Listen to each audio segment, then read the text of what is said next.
नमस्कार, स्वागत आपका हरियाणा न्यूज 24 पर। मैं हूं प्रिंस लांबा।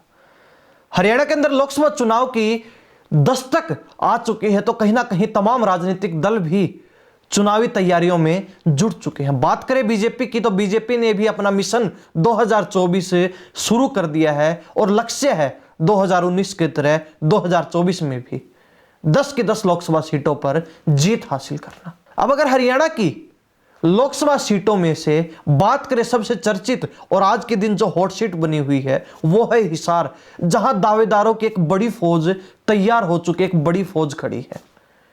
तमाम दावेदार जो अपने आप में एक अलग रुतबा रखते हैं, अपना एक अलग जनाधार रखते हैं, अपना एक अलग राजनीतिक महत्व रखते हैं। तमाम नेता ऐसे हैं दावेदारों के रूप में जो अपने आप में धुरंधर कहे जाते हैं। कई राजनीतिक घरानों से जुड़े हुए हैं, तो किसी की पुरानी राजनीतिक पकड़ रही है, लंबा चौड़ा राजनीतिक इतिहास रहा है। लेकिन अब चर्चा यह भी चल रही है कि बीजेपी अपनी पार्टी के नेताओं को साइड करके किसी निर्दलीय चेहरे को टिकट दे सकती है। तो साथ ही एक चर्चा यह भी चल रही है कि हिसार लोकसभा सीट पर बीजेपी जेजेपी के किसी नेता को अपनी पार्टी में शामिल करवाकर चुनाव में उतार सकती है, जेजेपी के नेता को बीजेपी में शामिल करके, और हिसार लोकसभा से टिकट देकर बड़ा दांव खेल सकती है।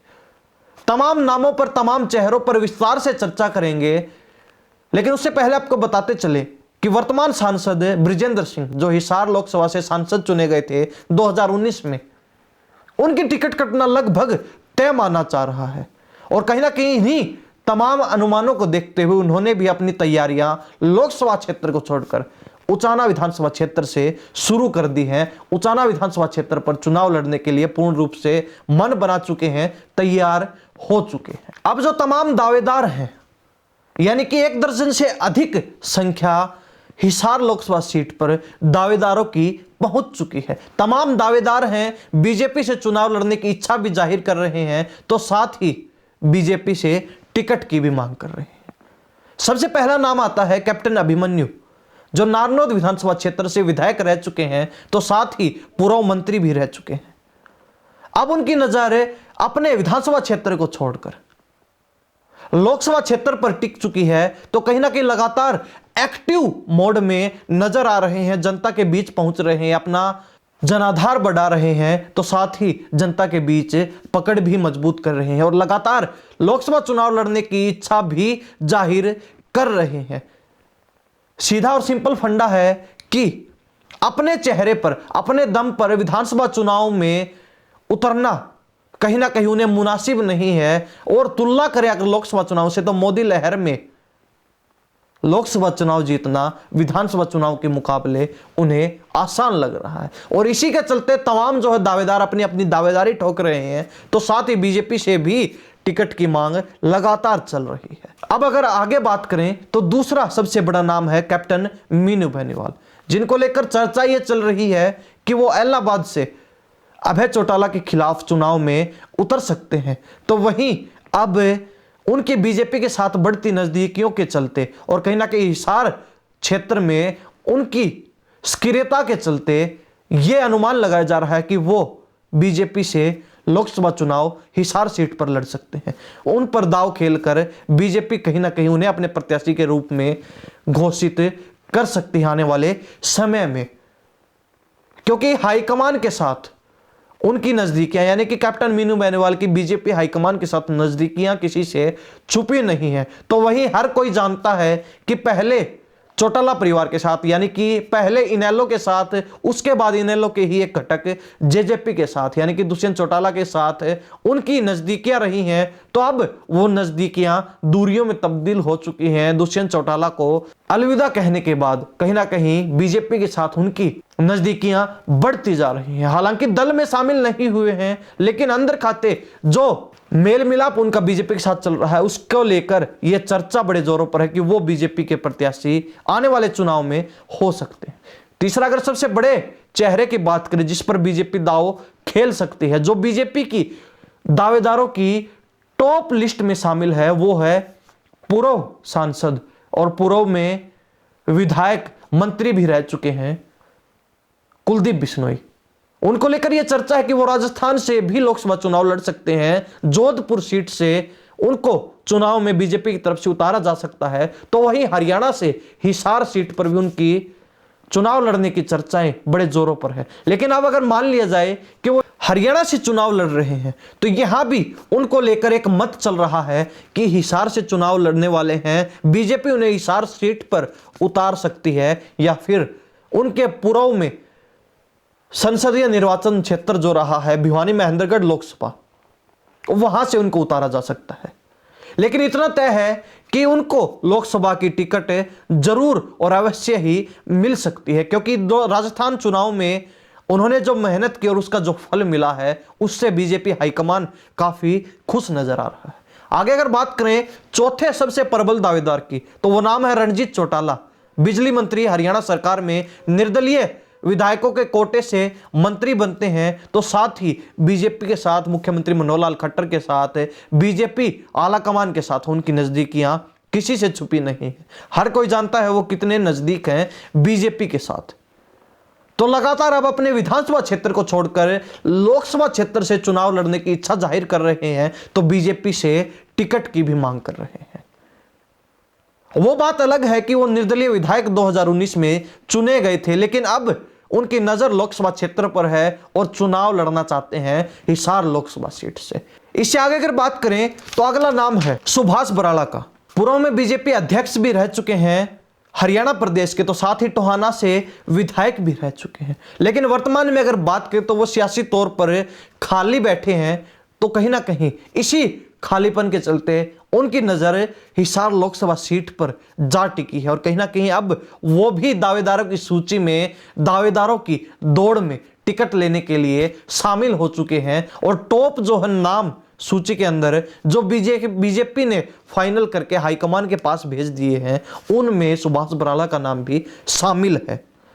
इससे आगे अगर बात करते हैं तो पंचायत मंत्री देवेंद्र बबली जेजेपी के कोटे से हरियाणा सरकार में मंत्री बनते हैं, जेजेपी के टिकट से चुनाव लड़ते हैं, टोहाना से विधायक बनते हैं, तो उसके बाद जेजेपी कोटे से हरियाणा सरकार में मंत्री भी बन जाते हैं। पंचायत मंत्रालय जैसे महत्वपूर्ण विभाग इनके पास हैं। लेकिन अब चर्चा चल रही है जो ही चुनाव नजदीक आते हैं तो जेजेपी छोड़कर, जेजेपी को अलविदा कहकर दुष्यंत चौटाला से दूरियां बनाकर बीजेपी में शामिल हो सकते हैं और कहीं ना कहीं बीजेपी उन्हें अपने प्रत्याशी के रूप में घोषित कर सकती है, नॉमिनेट कर सकती है। हालांकि जेजेपी और देवेंद्र बबली के बीच जो नाराजगी है, दुष्यंत चौटाला और देवेंद्र बबली के बीच जो नाराजगी है वो किसी से छुपी नहीं है, जिसके चलते ये अनुमान लगाया जा रहा है, कयास लगाए जा रहे हैं कि बीजेपी की सूची में देवेंद्र बबली का भी नाम शामिल है, जो अपनी अच्छी पकड़ रखते हैं। टोहाना विधानसभा से विधायक तो हैं ही, साथ ही हिसार क्षेत्र में भी अपनी अच्छी पकड़ रखते हैं, अपना अच्छा जनाधार रखते हैं।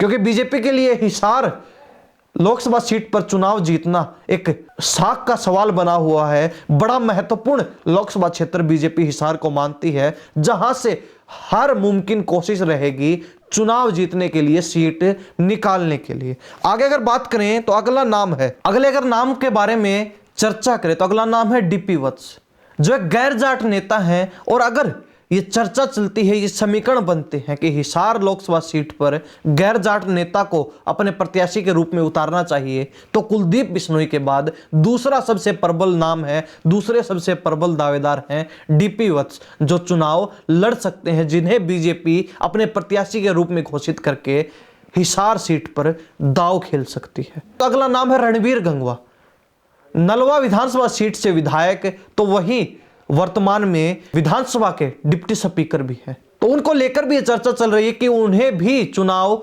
लड़वाया जा सकता है, क्योंकि बीसी समाज से आते हैं, बीसी वर्ग से आते हैं और कहीं ना कहीं बीसी वोटर्स की संख्या की अगर बात करें तो हिसार सीट पर बड़ी संख्या में बीसी वोटर्स हैं। और गैर जाट अगर नेता को उतारने की चर्चा चलती है, समीकरण गैर जाट नेता के बनते हैं, तो बीजेपी रणबीर गंगवा के नाम पर भी दांव खेल सकती है।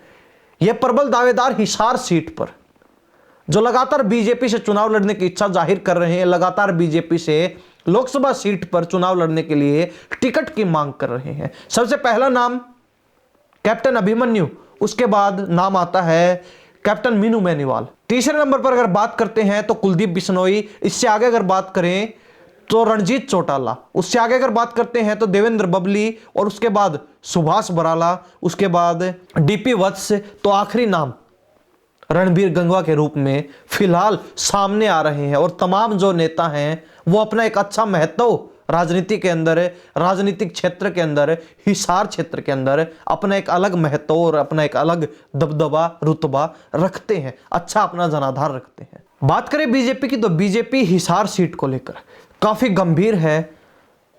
हर समीकरण को, हर 2024 में बन रहे राजनीतिक समीकरण को ध्यान में रखते हुए, जनता के रोष और नाराजगी को ध्यान में रखते हुए किसी ऐसे चेहरे पर दांव खेला जाएगा, किसी ऐसे चेहरे को अपने प्रत्याशी के रूप में लोकसभा क्षेत्र पर, हिसार क्षेत्र में उतारा जाएगा जिसके जीतने के चांसेस 100% हो। यानी कि किसी भी किंतु परंतु में बीजेपी रहना नहीं चाहती है। हर मुमकिन कोशिश, हर मुमकिन प्रयास बीजेपी का यही रहेगा कि किसी ऐसे चेहरे पर दांव खेला जाए, किसी ऐसे चेहरे को लोकसभा चुनाव में हिसार सीट पर आगे किया जाए जो वास्तव में ही चुनाव जीत सके, जिसके जीतने के चांसेस बिल्कुल 100% हो, 100% हो।